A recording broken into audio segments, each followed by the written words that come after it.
सर्वमंगल मांगल्ये शिवे सर्वार्थसाधिके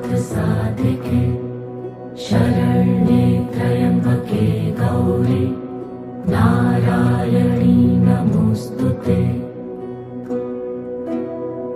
या देवी सर्वभूतेषु विष्णुमायेति शक्तिता नमस्तस्यै नमस्तस्यै नमस्तस्यै नमो नमः।